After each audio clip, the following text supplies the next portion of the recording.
Murtida maanta.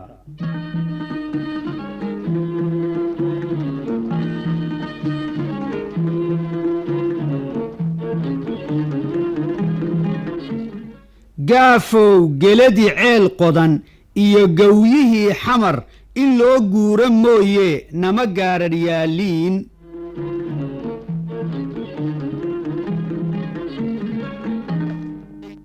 meel kasta oo dunida la joogo waxaa lama huraan ah in nolosha loo halgamo oo laga doono dheefta ay u baahan tahay dhulka hoostiisa, buuraha dhaadheer dushooda, biyaha dhexdooda iyo meeshii kastoo ay ku dhaaban tahay. dhibaato kastoo isku gudubtana loo bogdhigo. inkastoona ay Soomaalidu arrintaas wax uga dhahday murtideeda ku dhisan mahmaahaha, gabayada, heesaha iyo suugaanta kale faraha badan, misana waxaad moodaa in uu dhadhan gaar ah leeyahay heeska gaadiidka lagu raro salsalka la yiraah oo asagu dhiigga dhaqaajiya, goortii lagu dhuftana dadka firfircoonaan ku dhaliya. murtideennan maanta oo ka dhisan salsal awreedna waxay ka dhalatay dhaqankii joogay degmadii lagu tirshay, oo waxaa jirtay dadkii yiilay deex bari banaadir inay u soo badar doonan jireen markii jiilaal ku baraahsado banaadir dhexdeediyo xamar iyo dhooboy. taasina ay ku ahayd safar dheer iyo gaadiid si xoolaad, ilayn waagaas baabuuro isdhafandhaafi mayne. waxaadna ka dhuuxi kartaa midhaha salsalkan halkudheggiisu yahay gaafow, oo ah magicii ratigii uu rarka u dhuujinayay ninka ku dhawaaqay salsalku. laqbaha erayaduna wuxuu yahay: jaallahay gaafowow ma dhowa xamar iyo geladiye, oo dhib iyo safar dheer baa ka sokeeye, ganka adkayso habeenno waan sii dhaxaynaaye.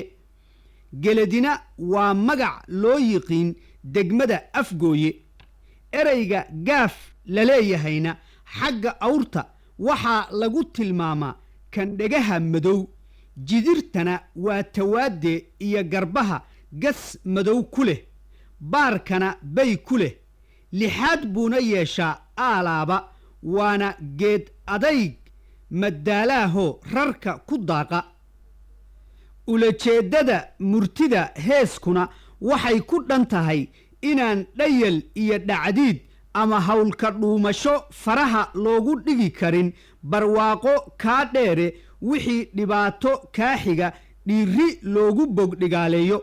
gaafow geladii ceel qodan iyo gawyihii xamar in loo guuro mooye nama gaararyaaliin, isma gaararyaaliin iyo si kalena waa loo yidhaahdaaye. waa murti dheeh qaadaysa howlaha aayahooda lagu dhisayee dhowraya dadweynaha loo qorsheeyey, qaar badda ka kalluumaystiyo qaar jiinka webi beerta. qorshahaasi siyaasadda ku beegsanayo baraarinta gaar ahaaneede dadweynahaas iyo kii guude dalkaba. waxse ku gudban dadaal iyo gadood ay u galaane intay guulahood tala saartaan, tusaalaha iyo tabantaabada isku tiiriyaan, ha ku tubeeyeen toobiyihii noloshoodu waa kaase. gaafow geladii ceel qodan iyo gawyihii xamar in loo guuro mooye nama gaararyaaliin.